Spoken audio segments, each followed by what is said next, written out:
Good evening, everybody, and welcome to the Boardmen Don't Get Paid podcast. I'm here with my co-host Yash. As you can see, we're missing somebody. I know you guys went on a bachelor party last weekend. Did you forget to bring him back or what? Uh, Almost. Funny story, actually. We went on another bachelor party, actually for the bachelor's older brother, and this was Uh, about 5 years ago or something. And we actually did leave Dhruv at the airport.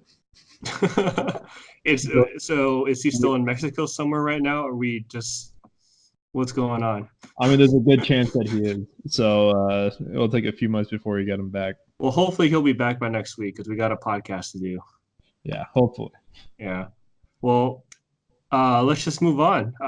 Quickly, we're going to do a quick recap of last week.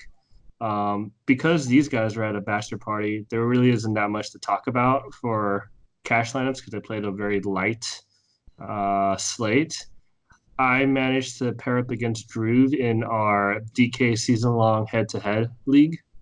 And because you guys were probably off drinking or hookers or whatever else was going on down in Mexico, I Lakers and managed more, to man. exactly. I managed to get the best of him because he wasn't really paying attention to his lineup construction. So here it is on the side of our screen. I managed to beat him by 31 points this week, and Drew. We'll talk about Drew's lineup first. He decided to fade the chalk last week. No Wayne Gallman in cash, and no Austin Eckler in cash. So that kind of was a little bit. It's really hard to come back when you didn't have those two chalk plays that kind of both went off. Instead, he played Carryon Johnson, who honestly played really well, and he got really unlucky. Got a couple of touchdowns called back. Had another touchdown that turned into a fumble at the 1 yard line because of a very fluke play by the Chiefs. And who else? He played Christian Kirk. He stacked basically the Seahawks and Cardinals game in the late slate. And I know going into the late slate, he was down about 50 points to me. And I was a little bit scared because he had Wilson going, he had Lockett going, he had Disley and Kirk going all at the same time. And I thought he was really going to catch up because that game was expected to shoot out. But that ended up not happening. He played Russell Wilson at QB. Uh, really strong cash play, I thought, last week. He played Christian McCaffrey, which I feel like everybody should have played Christian McCaffrey in cash. He played Keenan Allen in cash, which, it was a pretty strong play. Tyler Lockett in cash, I thought, as the week progressed, ended up being a pretty strong play because a lot of value plays opened up that you could fit him into your lineup. And he played Will Disley, who was honestly one of the two chalk plays that we talked about on our podcast last time that you could play in cash game. And Will Disley did really well. He went a little bit weird on me with his flex spot, though, playing a wide receiver in flex. I normally don't condone a wide receiver in flex because you don't get the amount of volume that a running back would get, and you don't really get the amount of monetary discount that a tight end would provide you in a flex spot. So, but he went Kirk, which I thought was a pretty strong floor play last week. It's just that game just did not go the way that people expected that game to go. So that kind of sunk his cash lineup a little bit. Um, so luckily for me, he was a little preoccupied to worry too much about it. So I managed to get the best of him. For my cash lineup, I played Daniel Jones, who scored the same amount as Russell Wilson. Was I think either one of those two were the cash play QBs you should go to. And I played the three really chalk running backs in McCaffrey, Eckler, and Wayne Gallman, and those three exceeded value. It just seems like every week these chalk running backs just keep going off, and it's good for cash, but in GPPs, uh, I guess if you're playing chalk, you're doing well. I ended up playing Keenan Allen, same as Drew. I mean, we all thought Keenan Allen was going to be a strong play against the Dolphins defense. We thought he was going to get the volume too, especially with all the injuries the Chargers had, which kind of led me to playing Dontrell Inman for my other cash game play. He was the stone cold minimum 3,000 price. I thought that he was going to get volume and it's not like the Dolphins provide much of a resistance to any teams out there anyway. And then my other play was Paul Richardson. It was kind of last minute because Terry McLaurin was ruled out Sunday morning when people thought he was most likely going to play. And I thought that Richardson was going to have really good volume and value at the same time. But it just, I don't know. Case Keenum got hurt, and Dwayne Haskins just did not look NFL ready last weekend. So I don't know what the Redskins are doing with their QB situation this week. I think they came out with an interview saying that they literally have no idea what they're doing this week with their QB situation. So that just might be an offense I kind of want to avoid for the time being. But yeah, Dwayne Haskins, man, Daniel Jones really proved the haters wrong. Definitely deserve getting drafted over Dwayne Haskins, at least from first glance.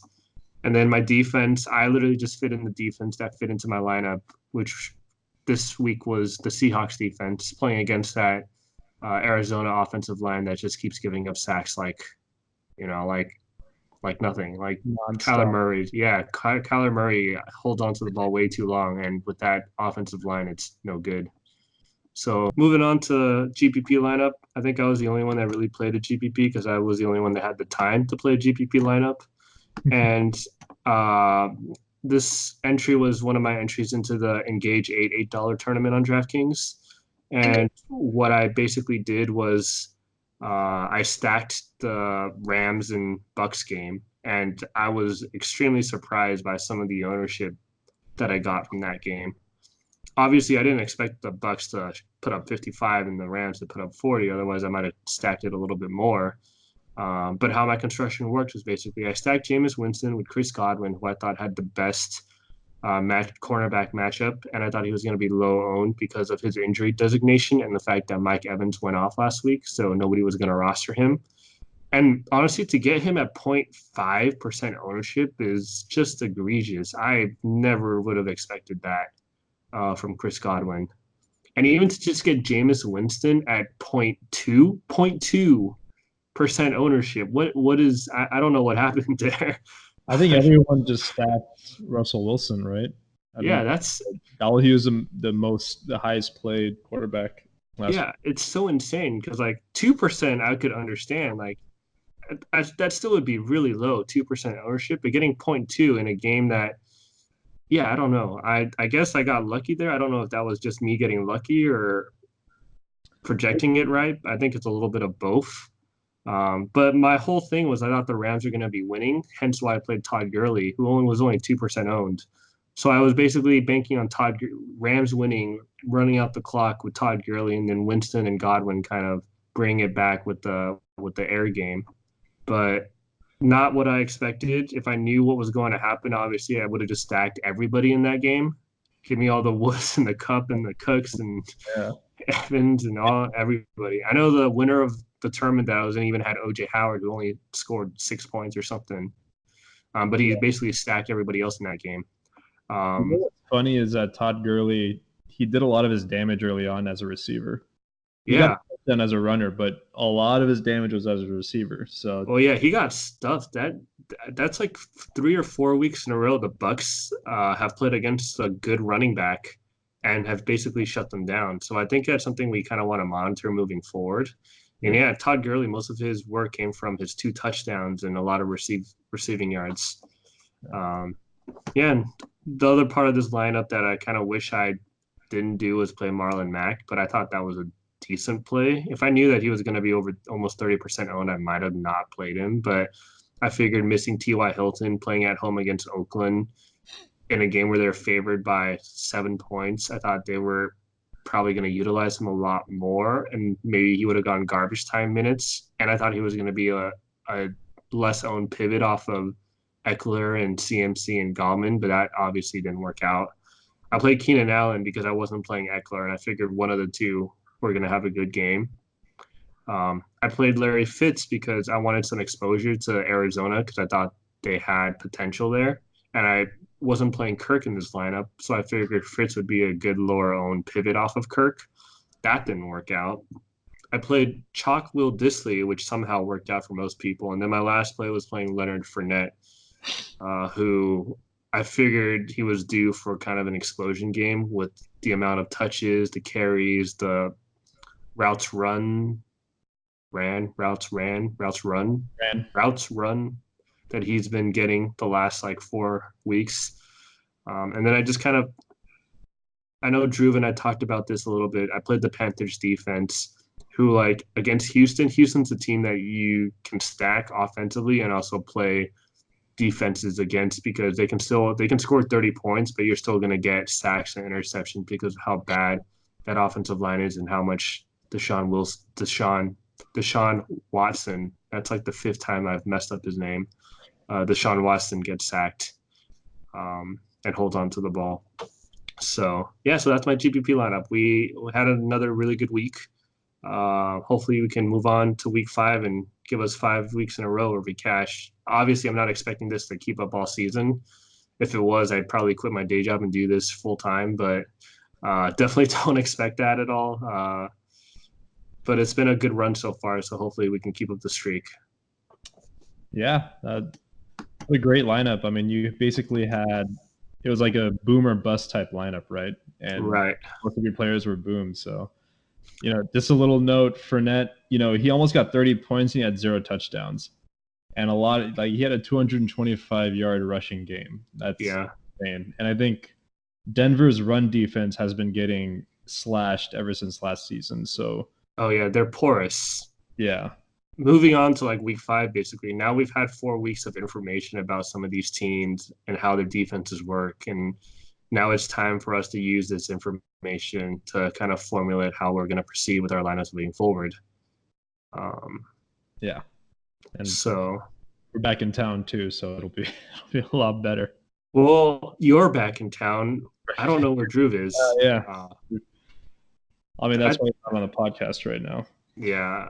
Hopefully he's okay. If you're out there listening to us, Drew, send us a text or a message letting us know you're okay. We miss you here.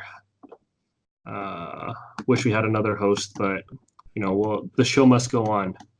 So on to week 5.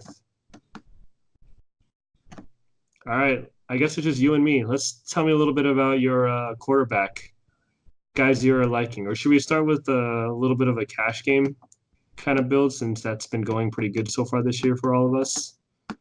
We can go cash game. Did you win your matchup in the season long last week? I didn't. Actually, that was my first loss in season long. So I don't know if you guys made a note in the last episode, but actually in the season long league, the 3 undefeated players were us 3. It was us 3. Tune in and listen. Unfortunately, I had a hand Drew his first loss last week because we played each other. So Lauren, the only undefeated person remaining. So tune in, get some of our lineups. Yeah. So cash lineups this week. What are you thinking for the spots? At QB, I know I talk about this guy like all the time, and I keep mispronouncing his name, but I really think Deshaun Watson is in a good spot for cash lineups. I think his price is relatively fair. I think playing against Atlanta, he has a high floor. That defense hasn't been very good. And I think Dak is also in a decent spot for cash games playing against the Packers, especially at 6K and expected to get Michael Gallup back. What do you think? I like those plays for cash. For me, I'd probably go Matt Ryan. He's at 5,900 and his lowest score has been almost 20. So, and they're always throwing the ball. It seems like they're always down. Like their defense is so bad. Like they're sort of in this like weird. They're just they should be good. That team should be good, but I feel like they've just been constantly like mediocre ever since that Super Bowl year. Like it feels like every year after that they should be good because they have all the weapons, but they're just like kind of middling around in mediocrity ever since then. Yeah, it's frustrating to watch because Julio Jones is one of my favorite players, and like just watching just night in night out. their defense is getting torn apart and their offense just not clicking. Yeah, so along with the Matt Ryan play, I really like that suggestion. I think I took a peek at his game log because I was kind of considering him in cash too. And like last week, he put up almost 20 fantasy points without even throwing a touchdown. And I was trying to figure out how that was even possible. Yeah. But I guess they were down the whole time. They only scored what 10 points and they didn't score a touchdown at all. And Matt Ryan still put up 20 points, and that was his floor so far this year. He threw almost 400 yards, 397 yards, and they only put up 10 points. Like, this team is going to be throwing a lot. He's only had one game where he's thrown for less than 40 attempts. Yeah, and at 5,900, I really like that for a cash play. I think that's definitely. I just like we made a disclaimer last week about QBs, and it's just honestly like you can play whatever QB you want. I think these three might definitely be one of the better ones this week to play, especially in cash games because they have that high floor that you can get that you're kind of looking for in a cash game QB. Yeah. So, yeah, I definitely like Watson and Prescott too. Yeah. Any other ones you want to add to the list? I mean, for cash, you can never go wrong with Lamar Jackson. If you have, agreed. No, if you have like, extra cash to spend and you want to upgrade, like, there's no Josh Allen. I always like Josh Allen, but Lamar Jackson is always in a great spot. So. Are you not scared of what the Steelers defense did to the Andy Dalton-led Bengals offense? I think that was more the Andy Dalton-led offense doing a number on itself. Fair. I think Pittsburgh got torn up like the game before too. Like, yeah, they have a mediocre defense. Their coordinators are like pretty bad. So yeah. And I just want to add in another cash game play that I actually kind of like, mainly because of the price and the matchup. But with Trubisky out with the separated shoulder, I think Chase Daniel is at 4,800 can be a decent cash game play if you want to go there. He looked a lot more competent than Trubisky looked replacing him against a very solid defense last week in the Vikings. And I don't know if Taylor Gabriel's coming back, but I definitely feel a lot better playing Daniel when it comes to his arm. I know Trubisky still gets you rush yards, but Trubisky just looked so bad this year. And honestly, moving down to Chase Daniel isn't really that much of a downgrade. And instead of playing against that really good Vikings defense, they get the Oakland defense this week. So, and at 4,800, if you need the savings, I think you can go there to Chase Daniel as well. Yeah, I like that play too. Well, we agree, and only four quarterbacks this week too. Hopefully, we get them right this time. But that was just cash play. I'm sure we might have more when it comes to GPPs. I feel like my running back build this week is going to be a lot less straightforward than most weeks, just because like last week, CMC was like the guy you plugged into your cash game build just because he was the only stud running back that was playing. But this week now you have CMC, you have Ezekiel Elliott, you have Dalvin Cook, all in really solid spots. Alvin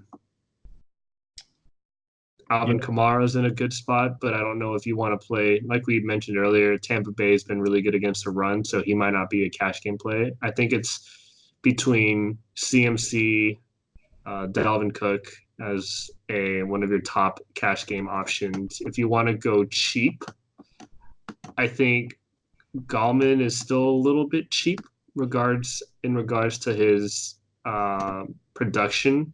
I know another guy that you like too in cash game was Joe Mixon against the Cardinals.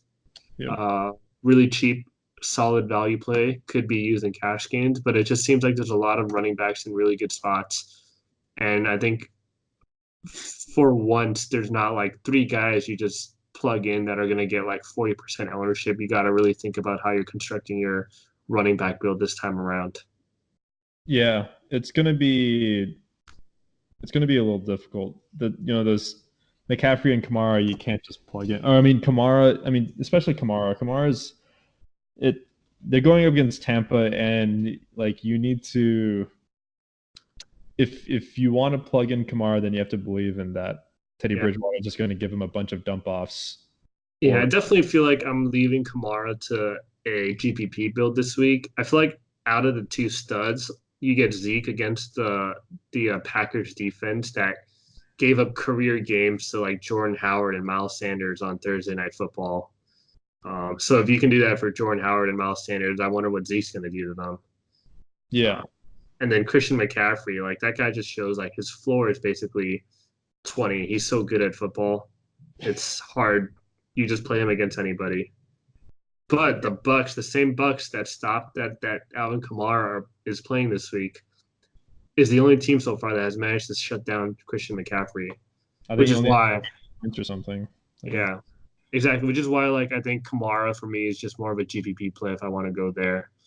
And then like we didn't even talk about Dalvin Cook, but Minnesota playing against the Giants defense, like only 8,400, and he's the focal point of that Vikings offense. I think these are all really the high end cash game. I feel like you need at least two of those three that we mentioned, and then you go cheap. And if you want to go cheap, you go like Mixon or Galman. Maybe some value will open up later in the week, but I think those two are solid cash game value plays. I think a Cook Gallman duo would be good. Cook Gallman or Cook Mixon. I think Cook is the best out of. I mean, right now in between McCaffrey and Kamara and Cook, I think Cook is in the best spot. Yeah. I mean, Jacksonville, Kamara or not Kamara, McCaffrey could just rack up a lot of receptions. Yeah, and like even Derrick Henry, didn't he have his way against Jacksonville too that one game? Yeah, yeah. Last year he had 230 yards and 4 touchdowns. So even just like 2 weeks ago on Monday Night Football or whatever it was, Derrick Henry went off against him, or I think it was Thursday Night Football. I get them so confused because all these primetime games have been awful lately. Yeah, he had a pretty good game. So yeah, I mean, like if you want to pay up, I could definitely see McCaffrey and Cook as 2 running backs you could roster. Yeah. So I think of the 3 high-end running backs, I think you go with 2 and then a cheap one, and then you kind of fill out your roster from there. I think that's how construction will work this week. I'm not sure yet because it's still only Wednesday night. We still have a lot of information at our disposal later. But I think for now, that's kind of what I'm looking at. If we move on to wide receiver, I think with all the injuries that the Chargers offense has had, even with Keenan Allen going up against supposedly this new Chris Harris that doesn't shadow perimeter receiver, I still feel like Keenan Allen can be a very solid cash game play. Like I don't see how he just doesn't get peppered with like 15 targets with like literally I can't even name a receiver now on the Chargers that is not injured, not named Keenan Allen. I don't even. We have like a Prescott or no, I'm just making up names. I really don't know who it was like something like Ascot or some bullshit. Sorry if you're that receiver, but I literally don't know who. Like we lost like our 4th string tight end too. So like I've honestly I don't know who we're going to be putting out there. Mike Williams is practicing again, so that's a good sign. But it's just we're like, our 3rd wide receiver is just some unknown, probably some practice squad guy that we signed. So yeah. Hopefully, I mean, honestly, Keenan Allen's value does go up if Mike Williams comes back. That way, they're not triple teaming or double teaming. That's true. That's definitely something to think of. Like, I think 2 weeks ago when Zach Ertz was the chalk tight end, he was chalk because basically the Eagles had nobody else to throw it to. Like, all their receivers are injured. They were playing Aguilar and Ertz, and they were expected to get highly targeted. And what the Detroit Lions did was basically they sold out to stop Zach Ertz. They like double teamed him every single time. So he literally couldn't get the ball. And that's why the chalk kind of failed. So I guess that's something to be careful about with this Keenan Allen play because like if I was Denver, I would totally just double team him, right? Like let some of these practice squad guys beat you. So like that's the argument against playing Keenan Allen in cash, even though the volume should be there. But if you're getting double covered all the time, like it's not going to be good volume. Yeah, it's. I mean, you could get him, 15 targets, but if he only catches 5 or 6 of them, then Yeah. it's not going to be. Uh, a cheap guy who I really like in cash this week, uh, plays for the Bengals, and I think he's cheap because of I think just because they just played that Monday night game, his salary really wasn't adjusted. And it's Auden Tate, who now with John Ross out, I think is going to get a good amount of volume. Like when Ross went down with that injury, it seemed like Dalton kind of kept looking for Tate and not Boyd in those underneath routes, and Tate got a lot of targets against the Steelers. And I feel like with John Ross now, you get Tate for a whole game at only 3,500 could be a really solid value wide receiver play that kind of lets you open up the salary to get to those high end running backs. Yeah, I think that's a solid play. I think a lot of people will be on Boyd, Yes. but I think Auden Tate, it's a good play. 3,500 too. I mean, he's a salary filler. Yeah. Plus, I'm Um, sure he's related to Golden Tate somehow, and Golden Tate's decent. So I don't know if they are, but last 2 games he's had 10 targets and 6 targets, put up a floor of 9 without any touchdowns. So could be and someone yeah. and the big thing is that Patterson comes back. Is he coming back this week? Is it week 4 or week 5? Or I Week guess it is So week there's a 5. four game Patrick Peterson. Sorry, uh, there's a 4 game suspension. So you would think Peterson would be shadowing Boyd, right?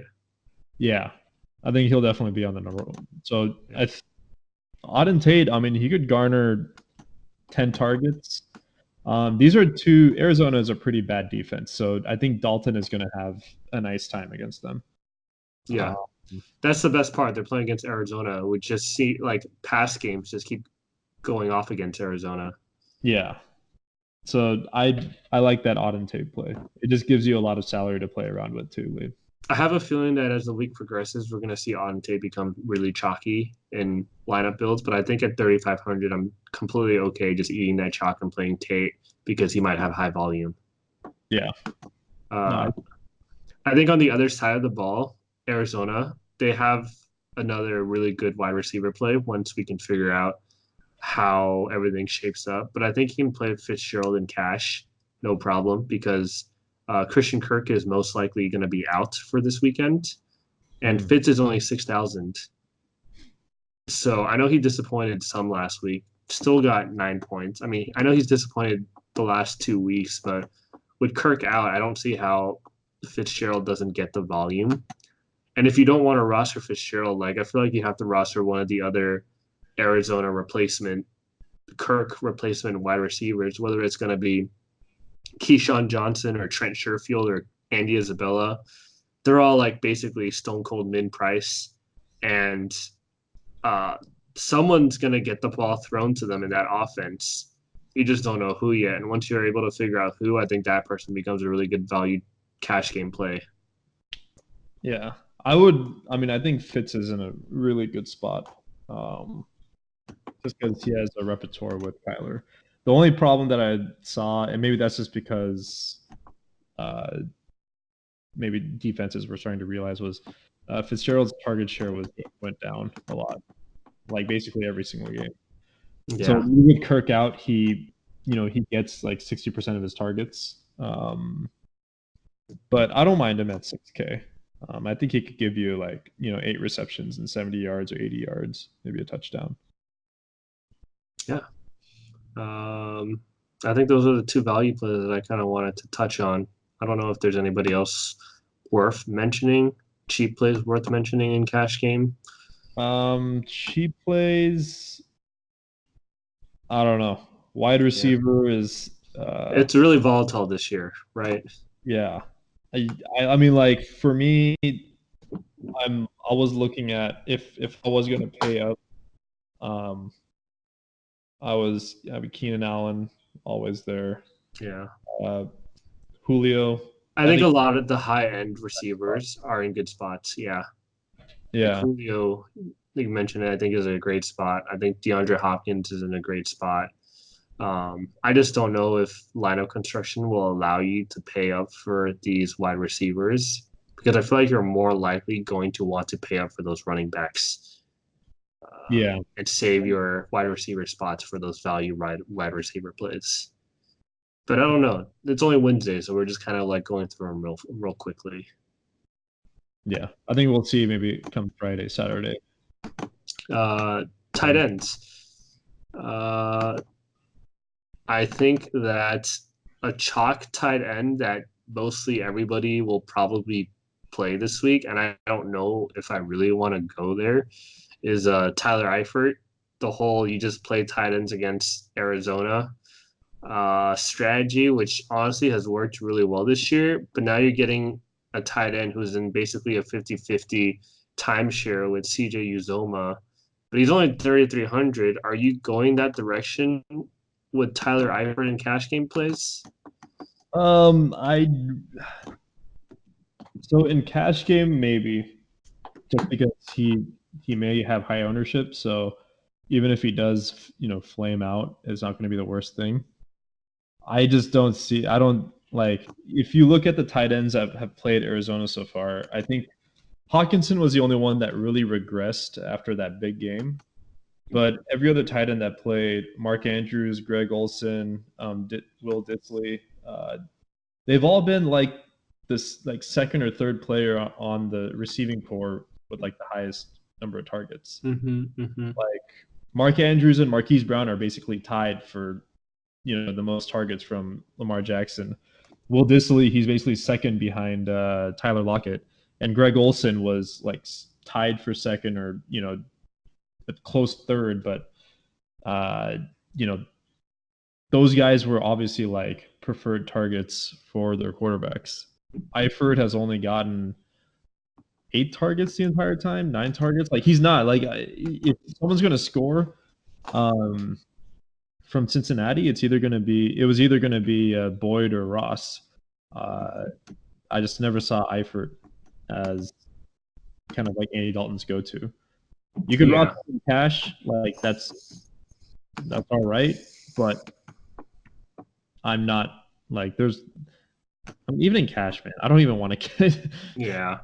I think it's like the whole why Drew faded Wayne Gallman, right? It just didn't feel like a very comfortable cash game play. And like the same reason why I didn't really want to roster Will Disley in cash game last week. So I went to Ingram, which was a more guaranteed kind of target volume kind of guy. Yeah. I'll probably move away from Eifert. Yeah. In that regard. Yeah. So that's those are our thoughts on Eifert. I don't know if I'm gonna go there, but he is enticing. A couple of guys who I think have really solid floors in cash game. I feel like Darren Waller, I've mentioned his name like every week. He's still only priced at 5K, and this guy is basically, he's getting all the targets in Oakland. He's not only all cars, but he's basically receiving like he's not going like 6 of 14 or something, right? Or like 3 of 8. Yeah, they're high efficiency targets. A lot of it too is because Derek Carr just kind of checks down all the time. Yeah. But in 4 games, his floor so far has been 12 fantasy points. So I think I'm okay playing Darren Waller in cash. I think I wouldn't mind going that direction. I know another guy who would probably be a really good cash game play is one of your guys that you really like is Mark Andrews. Only 4,800, still getting Lamar Jackson still has hard eyes for him. Managed to score another touchdown last week when he was slightly hurt. Still getting 8 targets every single game. I think you can play Mark Andrews in cash as well. Yeah, he's in a good spot. But I think I'll probably roll with Waller. Yeah, the cash. I think he's just at 5,000. Like he's guaranteed at least 8 to 10 targets, especially against a Bears run defense or a pass rush. So Carr's going to be getting that ball out real quick. Yep. And then the disclaimer that we always put is, I don't think Kelsey or Mahomes are playing this week. So no Kelsey or Mahomes in cash, but I think Zach Ertz is basically Kelsey replacement that you can always play in cash games. Like I have no problem if you ever want to play Zach Ertz in cash. It's Yeah. pricey, but you can play him. There's also one other player. He may be a GPP player, but it would be Lance Kendricks from the Chargers. Feels very GPP. Let's talk about Lance Kendricks for our GPP section. It's someone if you want to stack every other position and you just want to go absolute dirt cheap in the tight end. We'll wait for the GPP to hear your I guess idea of what Lance Kendricks can bring to the table next week, or this weekend, I guess. As for cash defenses, unfortunately for us, we don't have the Dolphins on the slate, so we can't play a defense against the Dolphins. You do have the next best thing in the Redskins. We do have the Redskins. And it's the New England defense playing against the Redskins. So, man, yeah, if you want to spend $4,300, I would totally suggest paying up for New England in cash game plays. I think they're far and away probably the best play on the slate. Yeah, that's going to be disgusting. If you can afford the 4,300, I think if you want to go a little bit cheaper than that for cash, I think the Panthers again are in a good spot against the Gardner Minshew Jacksonville team. I think at just 2,600, they're super underpriced. Especially for me, they put up 14 points against Houston last week, and I think the Chargers are a little underpriced too at only 2,700 when they were the most expensive cash game play last week. It's not like Denver has been lighting the world on fire with their offense, and I think the Chargers defense can definitely. I know they're really hurt right now, but at only 2,700, you don't really need much from them, and that's just seems like the price change is a little egregious. Yeah. I mean, they're not the worst play at that price point. So you could definitely roll with the Chargers at 2,700. The one defense that I'm looking at is Tennessee. I think it's solid against Buffalo, and the Titans have a good defense. They do. They obviously did a number on Cleveland in Game 1 and had a good game against Atlanta. I can definitely see them giving Buffalo a hard time. And Matt Barkley is a guy who likes throwing it downfield, at least for a backup quarterback. He throws it downfield quite a lot. So when you throw downfield, you give up opportunities for sacks and interceptions. So I don't know what Buffalo's game plan will be. If they go super conservative, which they could, might not be the best thing for the Tennessee Titans defense. But if history kind of repeats itself and Barkley takes shots downfield, I think the Tennessee Titans can definitely feast on the Bills. Yeah. We just got to make sure Malcolm Butler doesn't get too hard and get burned. I mean, I hope he goes for those interceptions because I don't think Matt Barkley is the most accurate passer in the world. Yeah, so that's our. Like we said, defenses and cash games. We mentioned a couple, but I think you can honestly just plug in whichever defense fits into your lineup at the very end, and it'll work out. Like last week, I literally had I didn't have enough cash left over to fit in the defense that I really wanted, which was the Dolphins defense, the Chargers defense. And so I kind of just got stuck playing the Seahawks defense because they were the highest priced defense and that could fit into my lineup, and they still put up 16 points, even though it wasn't my first choice defense. So I think you can kind of play whatever defense you really want in cash games. Yep. Doesn't matter that much. Yeah. Moving on to GVP, which is our favorite part of the show. Let's hear some of your outlandish quarterback plays that you have going on this week. I don't know. I mean, for GPP, I will. All All right, let's just get this out of the way. Lamar Jackson is always a good GPP and a good cash play. Agreed. So I'm not like for the remainder of the NFL season, I'm just not going to mention him. Just assume that Lamar Jackson is always a good play. Yes, sir.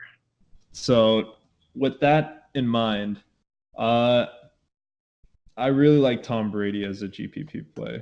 I think that's a great GPP play. I think he's coming in at a good.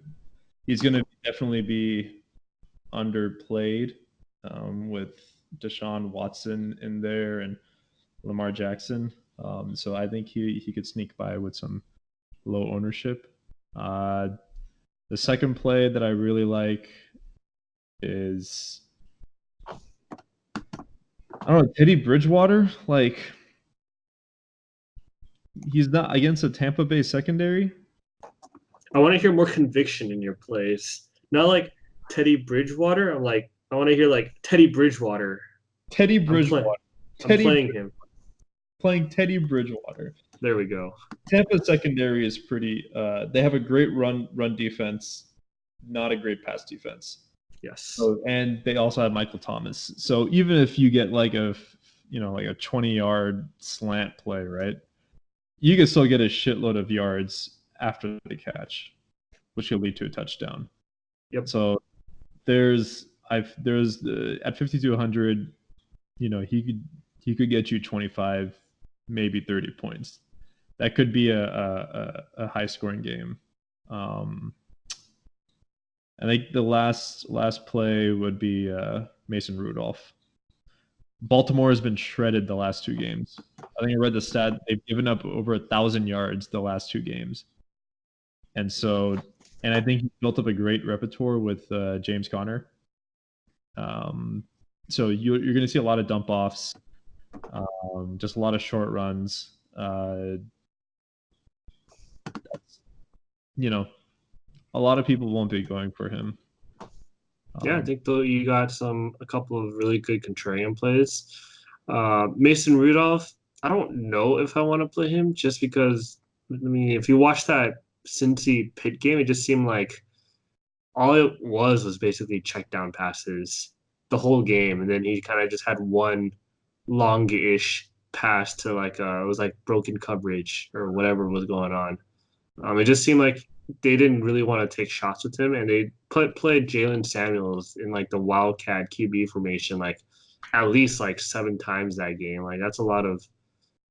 It just doesn't feel like it feels like the Steelers have trust in Mason Rudolph yet to kind of for him to unleash it.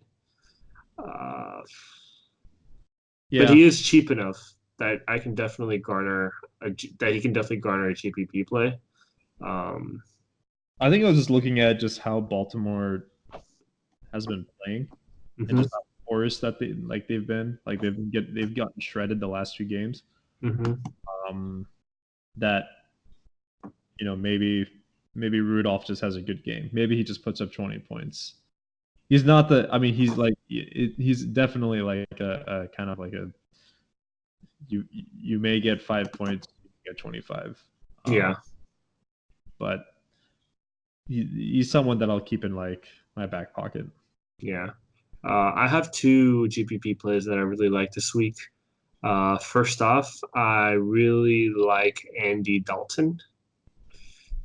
He looked awful last week against the Steelers, but I feel like he's moving right into a perfectly get right spot against the Cardinals, or the Arizona Cardinals.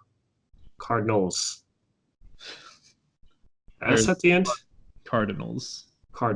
All right. Yeah, he looked awful. I think that's going to lower his ownership. But before that dud that he put up against Pittsburgh, his floor was 18 points. He put up 25 in the first game against the Seahawks. He put up 22 against a pretty solid defense in the Niners. I think he's just going to be put into a spot where he'll be passing a lot just because it's Arizona.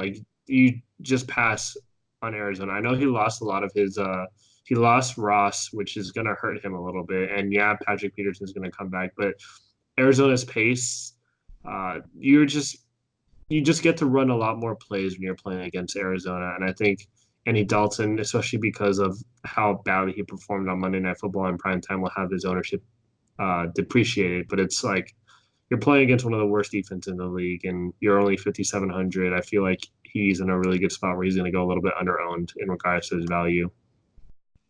And the other quarterback that I actually really like too this week is another guy who was definitely going to go under owned this week, um, and is at a really cheap price at only 5,300.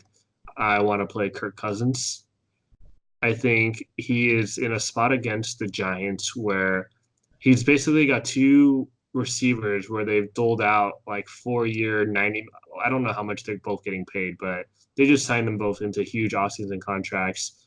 And now they're both already complaining 4 games into the year where we can't win if we don't pass the ball. And Stephon Diggs has like whatever drama is going on with him and in the Vikings. I think it's a really good squeaky wheel situation for Kirk Cousins. I think maybe the Vikings might come out throwing. Like the Giants have been like legitimately the worst team when it comes to defending against the pass this year.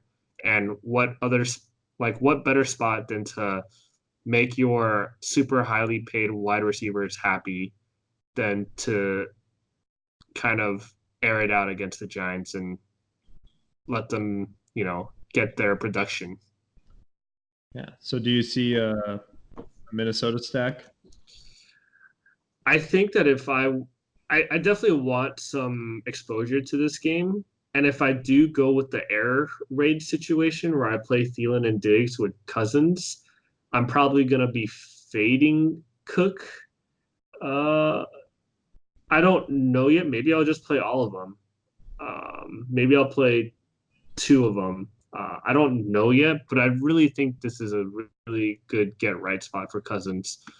Uh, I don't know what's going on with the Minnesota management. I'm sure they know how unhappy Thielen and Diggs are, and I don't think those are people you like. It's just kind of weird this year. Like you pay them that much for you pay both of them that much in the offseason, and now you're basically relegating them to doing nothing. Yeah. I don't know what's going on over there, but they don't sound very happy, and so maybe it's a squeaky wheel spot for them.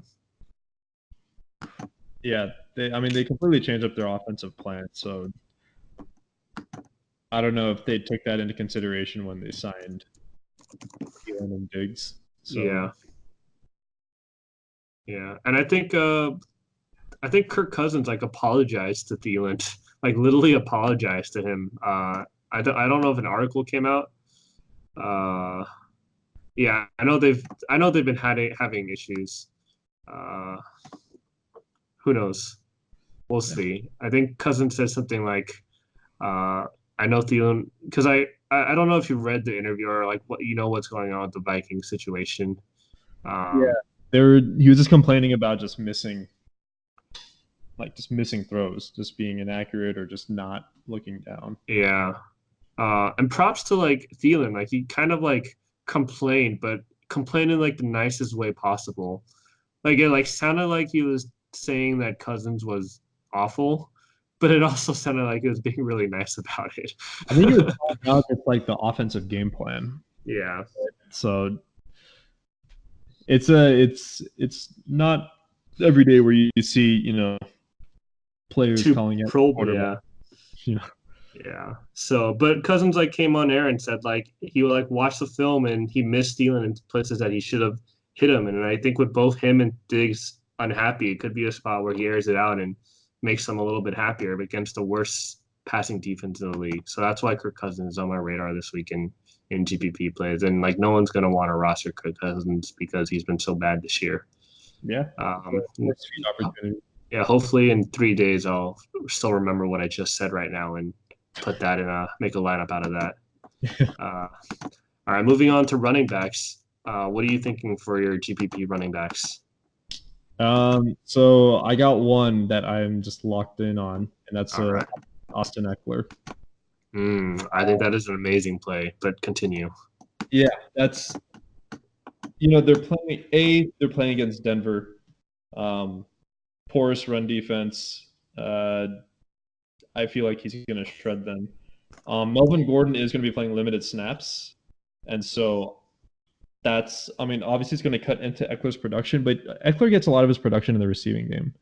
And so because of the Chargers receiving core just getting blown to bits, they're going to be, I have a feeling they're going to be playing a lot of two running back sets with Eckler just kind of playing that check down role or just even playing the slot.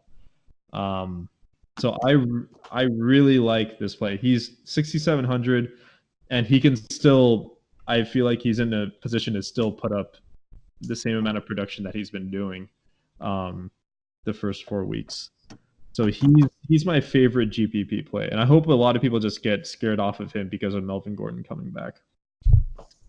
And then my second play, or just I guess if I were to choose a second play, I was looking at Le'Veon Bell, and I think I read a number somewhere where he's played over 90% of the snaps for the Jets, and with Luke Falk in there. I hope that they just realize that Bell, you just need to utilize Bell as much as you can. Use him as a receiver, use him as a running back, use him as everything.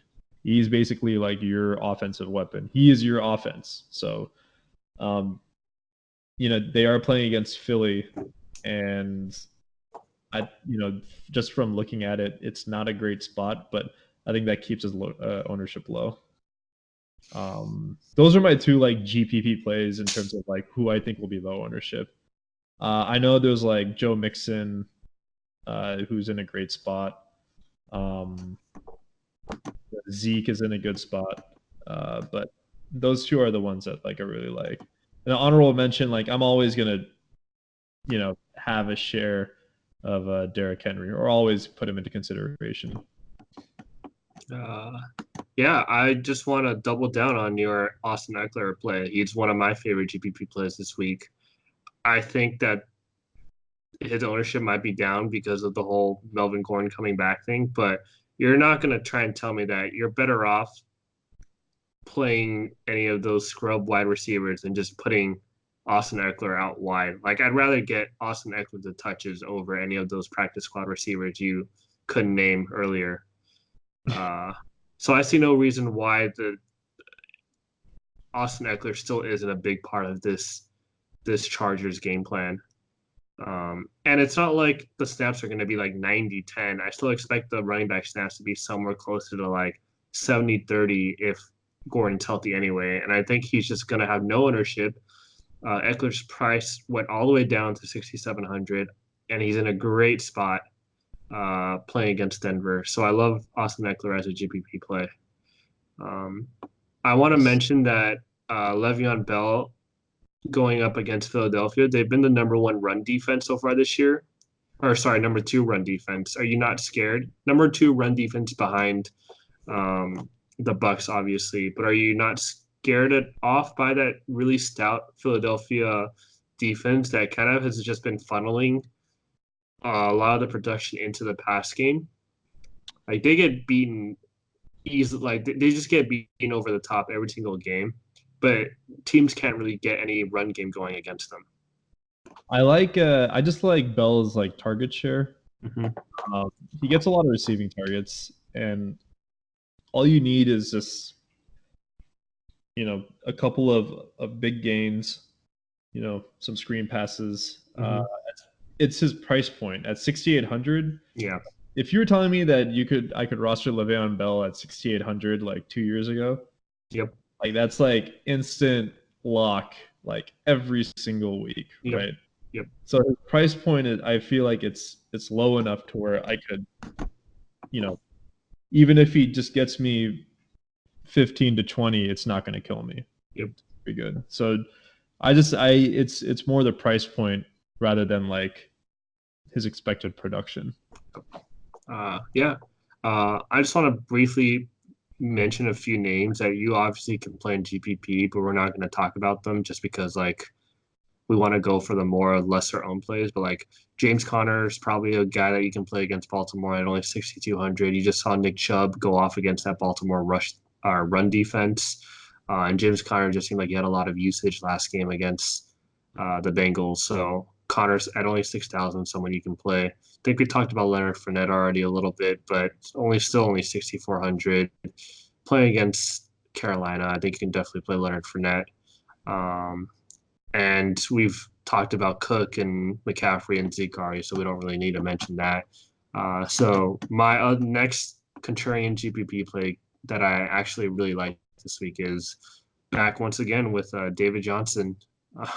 So I got to talk about him in my contrarian GPP play every week, but it's because his price is always that like it's always at a really awkward price. Like he's like not priced up high enough that you can just directly pivot off one of those studs. He's like in this little middling 7,500 price.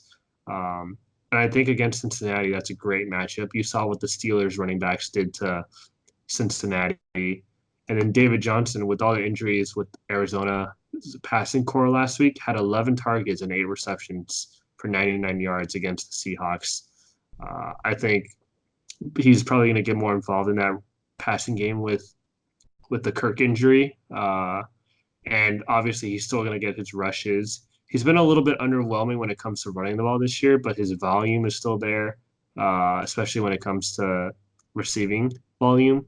And receptions are king when it comes to DraftKings, because you get that one PPR. And like it seems like he still hasn't hit a ceiling game yet. Like he's only scored 3 touchdowns this year. Like I'm expecting more if they can actually get something going offensively. And against Cincinnati, I think it's a good spot for that Arizona offense to get right. Definitely in a good smash spot. Uh, They price him up 700 too. yeah, I just don't think he'll get the ownership because people just want to play like the Cook and the McCaffrey and the Zeke. Right. Moving on, wide receiver. Let's hear a couple of your favorite wide receiver picks this week. So one of my favorite picks is Michael Thomas, 6,600. I love it. That's just a really, really great spot. New Orleans, the Saints are going to quickly realize that they're not going to be able to run the ball and they need to pass. And so Michael Thomas is in a great spot to, corral it 10 to 12 receptions, 100 yards. Like I see this as, the games that like Keenan Allen had against who did like Detroit or something or against Detroit. And then like Mike Evans had against who like where they went off for like 40 plus points. Against the Giants. Mike Evans, he almost had 50. Like I see this as Michael Thomas just putting up one of those just like slate breaking performances. Mm-hmm. So he's definitely my favorite. I think you mentioned this earlier, Adam Thielen. He's if people follow your thought process, he's going to be rostered a lot. I hope they don't follow him because I want to get him at 0.5% ownership if I can. That he's in a fantastic spot, and it's not only because of the matchup, but because there is all this like public public expression. So that 6,700, you could definitely see Thielen having one of those, trademarked games he had last year where he was just pulling in nonstop receptions and 100-yard games. Mm-hmm. And my third play, I mean, I got like, I guess my third and last play is Mike Williams if he's healthy. This guy's at 4,500. And I feel like he's just in actually not even 4,100 or 4,500. Couldn't find him. If he's healthy, he's going to definitely relieve a lot of pressure from Keenan Allen, and B, he is like one of Rivers' like Rivers is going to be happy to see like a familiar face on the field, Yeah. I'm pretty sure like he's running out at like he only knows maybe like 5 players on the field now, like when he's playing, just because of all the injuries. So like I think they're going to definitely try to get Mike Williams back up to speed. And at 4,500, like he's always in game, in play for a big game. Oh, for sure. Yeah. And he's got huge big play potential. Definitely. He's their go-to guy for big plays. Yeah, he's definitely one of my favorite plays. Also, a shout out that I can't roster him this week. I was going to mention that. I was going to say the only reason that we're not playing Preston Williams this week is because Miami's on a bye. But we still love you, Preston Williams. So come on this podcast one of these days and talk to us. Even if you're on a bye week, man, I still would have rostered you. Are you going to play him in season long then? Yeah, I'll try to find him. Yeah. Those are, I mean, basically like the 3 GPP plays. Obviously, there's a lot more with the wide receiver core, but you can always play Jones or Hopkins or Mike Evans. But yeah, that to me. Definitely. I think all those like high-end wide receivers are actually in really good spots, like you mentioned. I think Hopkins and Jones are. I think that's a good way to differentiate yourself in GPPs because I feel like still those running backs are what people are going to go for. And if you spend like a high-end price point on Hopkins or Julio or even Michael Thomas at 6,600 isn't really cheap. But if you spend spend money on one of these high-end receivers, you're already kind of naturally differentiating yourself from like lineups anyway, because then you'll have to spend down on running back. So I think like one way to go about in GPPs is just plugging in Hopkins and Jones and then figuring out your running back situation after that. That's definitely one way to be contrarian. To build from there, right? Yeah, exactly. I think I really like Will Fuller this game. I think I kind of mentioned him last game, but with the Kenny Stills injury, I like Will Fuller again this week. Playing against Atlanta, 27 team implied total. He barely missed 2 touchdowns that Watson overthrew him last week. But he completely burned the Panthers secondary. And if Watson just had the ball in his hands, it would have been 2 huge touchdowns, and it'd be a different story with Will Fuller this week. But as is the case, he's still very cheap at only 4,500 with huge big play potential, and I kind of really like that. I think it's just like this week. I'm not sure how good Atlanta's pass rush is, but they just need to give Watson like an extra second or two to let Will Fuller routes like materialize, and he's definitely like a big play type of dude. Yep. So hopefully, like Deshaun Watson just gets just a little bit more time. Yeah, I agree. I think that'd be really good if Will Fuller can just get one of those. He has slate breaking potential. He's shown that he has 150-yard 2 touchdown potential. It just needs to be able to have that time to give Watson enough time to make that downfield pass. Yeah. And then my other low price, and this guy might be like less than 1% owned, but I've been kind of eyeing him since last week. And it's Robbie Anderson at 4,500. Reason I like him a lot is because that Eagles secondary is basically a funnel pass. Like they funnel everything towards the pass. Like you beat the Eagles over the top. You're not going to get anything on the ground game, but you beat them over the top. And who on the Jets has like the most potential to beat a defense over the top? And it's Robbie Anderson. And I think along with the fact that like last week was an aberration. He played against New England. New England shuts down everybody. But Robbie Anderson, like 2 weeks ago when Falk got inserted into that Cleveland game when Darnold couldn't play, when Simeon had that injury, Robbie Anderson was Luke Falk's favorite target. So I think he has a potential to put up another slate-breaking game in the right situation against an Eagles secondary that just gets burned by speedsters. Yeah. Robbie Anderson was a popular free agent pick late last season in season-long fantasy. He had some big games towards the end of the season. So he's definitely a player that can, break the slate. So I like that pick. Only at 4,500, right? 4,500. I got two guys at 4,500 for y'all. Moving on, tight ends. I guess we're running out of time, so we'll pick it up a little bit. Any tight ends you want to mention that we haven't mentioned already? I mean, honestly, like just stick with whoever's in the top 5. Fair. We mentioned Waller and Andrews. Can't go wrong. Well, Golden Tate comes back. So I don't know what that does for Evan Ingram. Austin Hooper's playing Houston. They have a good tight end defense.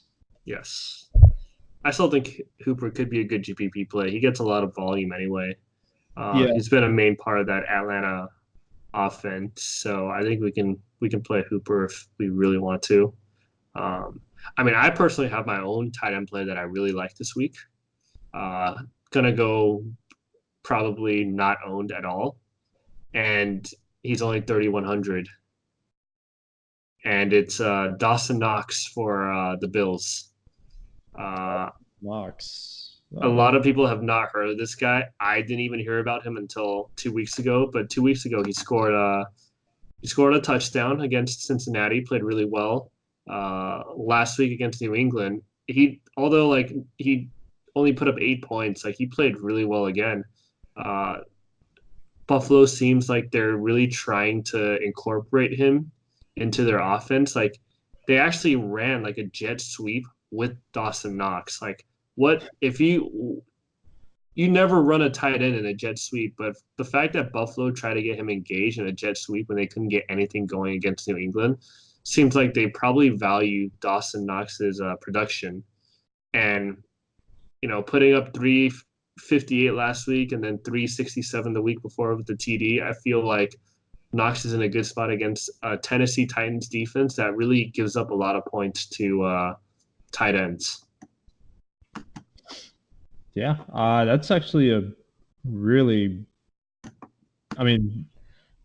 less than 1%. I think that's probably his ownership. I might just go with the whole less than 1% team this week with my Vikings stack and Robbie Anderson with Dawson Knox play. I wonder what that's going to be like. Now, honestly, you could probably, if that's a great. The Minnesota stack is a great stack, and Dawson Knox against Tennessee. Maybe Matt Barkley is just doesn't have the same connection that Josh Allen has with John Brown. So yeah, hopefully nobody listens to this podcast so we can ship all the money if we actually do listen to ourselves. So you have any what's up? The last we mentioned it, or I mentioned it during our cash segment, but a deep GPP flyer is Lance Kendricks. Fourth string tight end, now promoted to the first string tight end starter. What happened to the second and third string? So Virgil Green got injured. Culkin tore his Achilles last against Miami. Christ. They still haven't re-signed Antonio Gates. I don't know why they haven't. He's still all reliable. And I did not know he wasn't on the Chargers. I thought he was just there in spirit in some kind of assistant position, but I guess they didn't resign him. They haven't resigned him. I think they're kind of waiting until week 17. Fair. Let you rest up and then come back. Get him into the playoffs, yeah. Yeah, but Lance Kendricks is only at 2,700, and if maybe you're lacking some cash and you need a deep GPP flyer, and you can't even afford Dawson Knox, then Lance Kendricks is your best bet. So there you have it. That's the call. All right. We got the Lance Kendricks and the Dawson Knox touting tight ends on this podcast this week. We're really getting outside the box here a little bit. Real contrarian. Looking at defenses, let's just skip defenses. Just move on right to our gambling picks. Defenses, put whoever you want in. Any of them can score 20 points a week. Yeah. Doesn't matter. GPP, do whatever you want with defenses. I got no issues. The only issue I have is if you played. I actually have no issues. Miami's defense isn't on here, so we don't have to talk about that. Yeah. If you So can play against the Redskins. there you go. But don't plan your lineup around that. Yeah. Moving on to our gambling picks, we had a very mediocre, middling average week last week because we were missing one of our co-hosts. So instead, Drew decided to let us down and lose his first pick of the season. He took the Patriots against the Bills, and that was close. That line was really sharp, right at 7. Bills Patriots won by 6.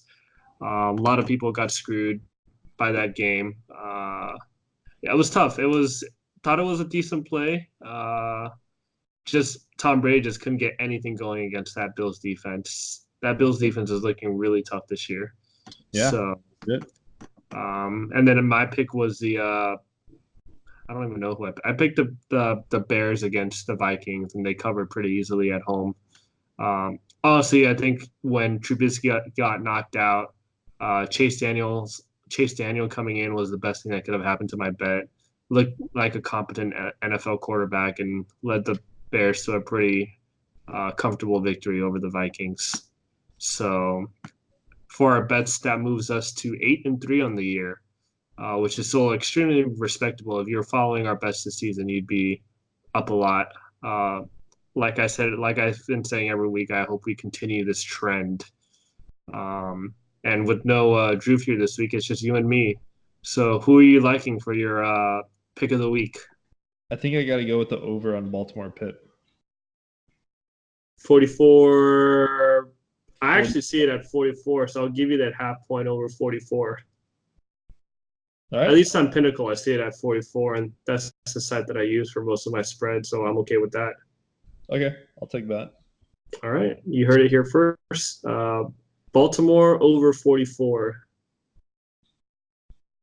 And for me personally, I'm going for it. I'm going to take the over on the Jets and Phillies game. I see it at 43.5 on Pinnacle, so I'm going to stick with that 43.5 number.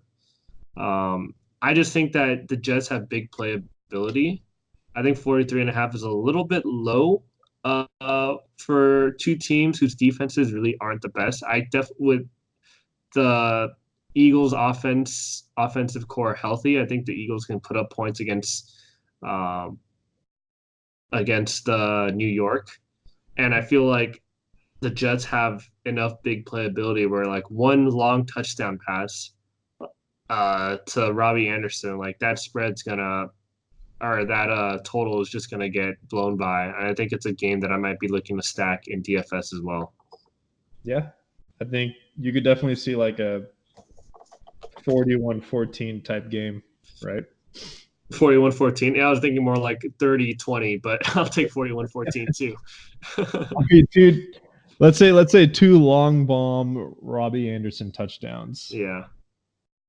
So the thing with that game is just like if Philadelphia gets to a lead, like they're favored by 14 points. Like I think that if they do get to that lead, then New York is going to be forced to throw the ball. But the best way to beat the Eagles is with the pass game. So it kind of works out for the over in my favor, I think. So that's why I kind of really like the over in that game. And at 43.5, like I'm probably going to lock that in as not probably. I'm locking that in as my play of the week. I like it. All right. So there you have it. That's our recap and preview for the week. Damn, we really went over time, but I think we had a really good discussion on the plays this week. We really went outside the box. Probably made Drew proud wherever he is in the world. Like I said, if you're out there and listening to us, let us know you're okay. Oh man. But yeah, I think that was good. Hopefully, our 2 viewers that listen to us will profit off of our Dawson Knox, Lance Kendricks stack. When one of us ships, like a lot of people will regret it. Yeah, there we go. The Well, board will get paid. yes, the boardmen will finally get paid. Finally, not yet, but finally. We'll have to change our title, or we'll have to change our name. Yeah, I like it. I like how we're not getting paid yet though, because that's a lot of rebranding we'd have to do. So don't want to go through all that. Uh, but yeah, that was a wonderful session. Had fun. Yeah. Hopefully we're in for a good week this week. And if we both win, we know who the weak link is in our boardman group. Yeah. We'll tell them to stay in Mexico. There we go. All right. Well, it was fun. Until next week, hopefully we'll come back with some good news. All right. Sounds good. All right. Peace.